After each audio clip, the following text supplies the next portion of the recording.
I was only 12 when the Earth died. I am one of the few left who can still remember a childhood on native soil, breathing unfiltered atmosphere and feeling the soft pitter-patter of rain on bare skin. I am of a dying breed. They call us grounders because we were born planet-side, on hallowed soil, instead of the sterile zero-G environment in our colony ships. To the rest, we are relics of an era long past, when humanity still had a world to call its home. It will forever be in our memories, our birthplace, our cradle, and our cause for vengeance. Scientifically, the destruction of our world was simple. The aviacs, as we call them, detonated the core, splitting the planet into countless fragments of rapidly cooling molten rock and crust, easily harvestable by their machines. The aftermath was not so easy to describe. On that day, we lost everything. I lost everyone I knew. Our race lost its knowledge, its people, its culture, and its homeland. Only 20,000 of us survived, given a second chance by the pity of another passing species. These were whom alien enthusiasts called the Greys, extraterrestrials who had been monitoring our planet since ancient times. They had come too late to prevent our world's destruction, but were able to rescue as many as they could find. They told us what we needed to know, fed us, sheltered us, and served as our mentors. For that we are forever indebted to them. But now we have become a race bent on revenge. For the crime of genocide on a scale of billions, there is a blood price that must be paid. The Greys made mention of another planet, much like our old one, where we could settle down and be far away from danger. On it, we could rebuild our civilization in peace and forget about the aviacs. Many of us went to settle this world, which we named Nova Terra in memory, to start anew. But there were those of us who still remembered Earth and still remember what was done to us, and we thirsted for vengeance. We were weak, however, and few in number. The Greys had provided whatever help they could in arms, technology, and advice. But they too were inferior to the aviacs, so we had to improvise. We would steal our enemy's technology and reverse engineer it to our own need. This was our ultimate advantage, the ability to adapt whatever we came across. In a way, we were a virus, using their own weaponry and machinery against them. This is the reason I am sitting in an assault frigate 2,000 kilometers away from an aviac cruiser, hidden among the debris of an asteroid belt. To construct our own fleet, we must have the schematics to their FTL engines and navigation systems. I am part of the Espatiers, the only trained military force that humanity currently fields. Even so, we are not acknowledged officially as such, but instead as pirates and outlaws. There is no reprieve if we are caught. No exchange of prisoners, summary trial and execution is about the best one can hope for. But we are driven by the same thoughts of revenge, retribution, and vengeance. That is why we volunteer. I strap the belt across my chest tightly. Each of us in the pod is armored with an exoskeleton, built from stolen blueprints, improved by human ingenuity. Our weapons, human-crafted but aviac-engineered, are specifically designed to destroy our opposition as swiftly as possible. This is our goal: to be launched at the enemy, to board their vessel, to take no prisoners, and retrieve whatever we can find. Rinse and repeat. One day we will have a fleet and men to crew them, and we will have our revenge. For now, we kill. We are aimed at the heart of the enemy vessel, the better to puncture its vital systems and sow disruption among its crew. Our team is only one of several, structured to knock out communications and defensive capabilities before the enemy can react in preparation for the resulting slaughter. The squad leader gives the green light to the gunner, and he calculates the correct firing trajectory. A slight deviation and we may sail far past into open space, an easy target for shipboard weapons. There is a jolt as we are launched from the frigate, one metal object on a collision course with another at 3,000 miles an hour.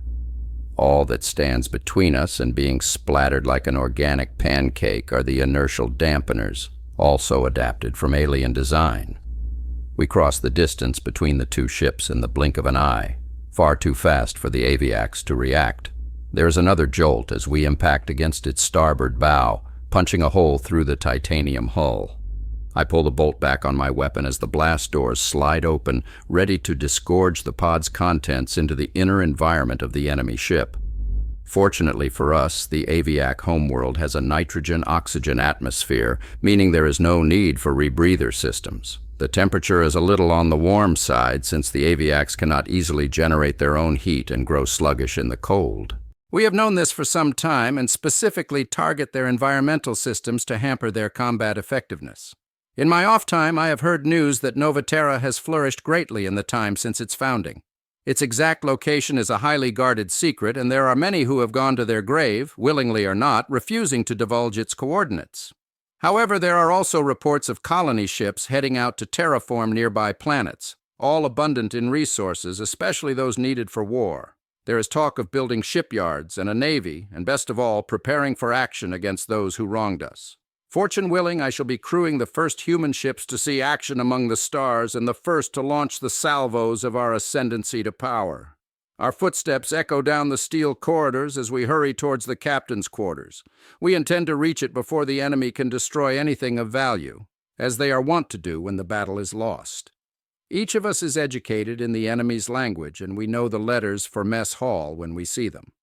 The squad leader places his ear against the door as the rest of us stack up behind him. He waves his hand horizontally in front of his face, making chopping motions and holding out 3 fingers. "Enemy contact, resistance light, move in on me," he communicates wordlessly. The charge he places on the door blows it off its hinges after 3 unbearably long seconds. In the smoke and the confusion we charge in, guns held fixed against our shoulders. We have caught them at mealtime. They look at us with understandable confusion as we open fire, bullets ripping and shredding their flesh. When the leader signals for us to stop, there are 26 bodies lying on the floor, all very much dead. There is a sudden motion, and one of the aviaks, who had previously been hiding behind a counter, bolts for the exit. 2 of us put him down before he makes it halfway across. Few humans have ever seen an aviak in person. There are pictures, of course, and holoreels demonizing them, but the truth of the matter is that they are much less imposing than the media makes them out to be. Physically, they are weak. Avian in nature, their bones are hollow and their feathered bodies usually spindly and light. They cannot stand a variety of environments and are severely hampered by any change in condition.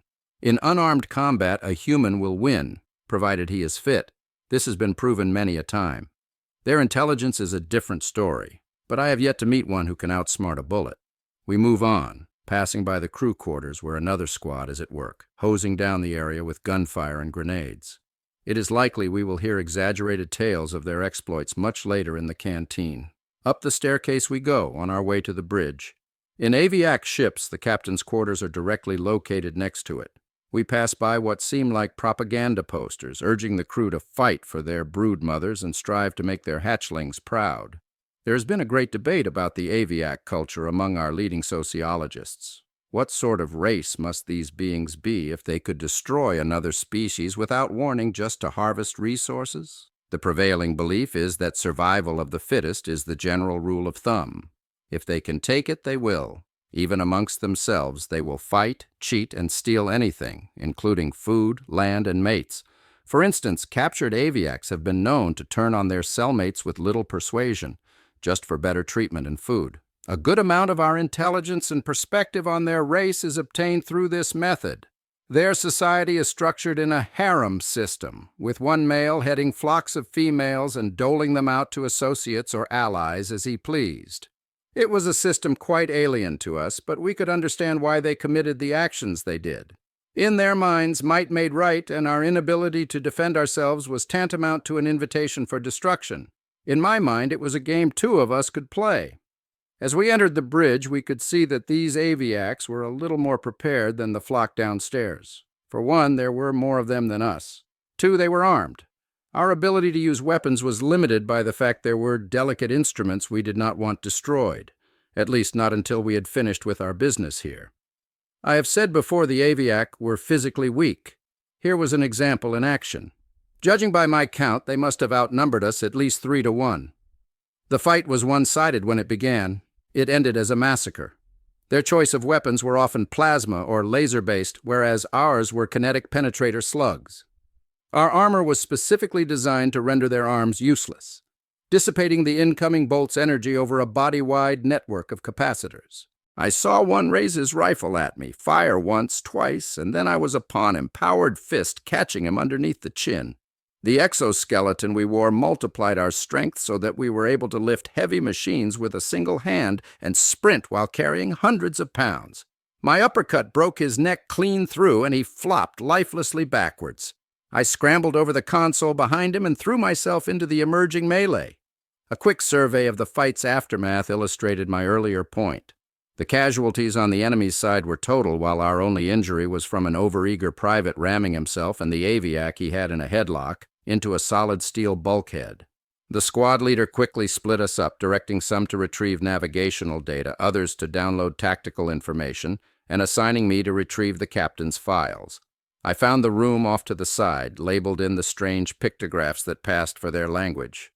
This was another point of puzzlement among our scientists, that an intelligent species could evolve linguistically without switching to an alphabet, much as if pre-millennia Chinese had become the dominant language of Earth. It made for an unwieldy system of communication as well as data interfacing. Most of all, it became a pain to translate and adapt their technologies to our own operating systems. With rifle in hand, I slid open the door to claim our spoils of war. There was an older aviac, the graying feathers was an indication, inside, unarmed and wearing what passed for a dress uniform. He squawked at me, "Who are you? How dare you attack us? Have you any idea who we represent?" Earlier, I had made the point that few humans had seen a real aviac. Likewise, few aviacs had ever seen a human. It made sense. After all, since we had simply been a momentary obstacle in their territorial expansion. Complicate that with the fact our power armor consisted of full-face shields, we remained an enigma to survivors, however few there were, of our attacks. The Aviac Naval Command had suspicions that the raids on their ships were human in origin, but definite proof was lacking. Against regulations and better judgment, I removed my helmet so he could better see his executioner and watch carefully for his reaction. Upon catching sight of my features, he went white with fear above the beak, muttering, "No, that's impossible." Instantly, my heart grew heavy with rage. He knew what I was. He knew what his people had done to mine and had been complicit in their sins. Their blood was on his hands now. I advanced menacingly, directing him against the wall with my rifle. "Mercy!" he pleaded, noting my stance. "Broodmother's eggs, have mercy!" I thought of my father, my mother, my sister, and the billions I had never known but lost. I thought of the world I had taken for granted but would never see again. I thought of my life, stolen away from me and never returned, and deep down inside, I knew there could be no mercy, that there was only vengeance, hated, and the debt that needed to be repaid. Every one of us, soldiers, civilians, and humans, would strive for the elimination of our enemies so we could be safe. That was total war. The irreconcilable fact that we would not permit ourselves to lose, that every one of us we would fight to the last for the right to exist. We were a race on the brink of annihilation at war. I looked at him with great fury and anger, so he would know to tell the devil to expect many more of his kind on the way, and pulled the trigger. Back on the ship, we tallied the results of our expedition. 2 casualties, one from enemy fire, the other from overzealous exertion. We would find replacements in the next few days, for there were always men and women eager to sign up for the espatier. The aviacs had already seen to that. We had retrieved valuable information, shipping manifests, convoy routes, and most treasured of all, blueprints to a FTL drive. With it, we could eventually build a fleet to match theirs. Our little incident would not go unnoticed, however. The patrols normally canvassing this route would find a derelict husk floating through space, all hands aboard dead with curiously distinct signs of violence. They would know it was us and demand answers in the Galactic Senate. Our ambassadors, handpicked for the express purpose of appeasing the aviacs, would forcefully deny any links to humanity in general, dismissing our work as that of pirates and outlaws. We would neither be honored nor recognized for our service, not until a free humanity exists, likely long after my lifetime.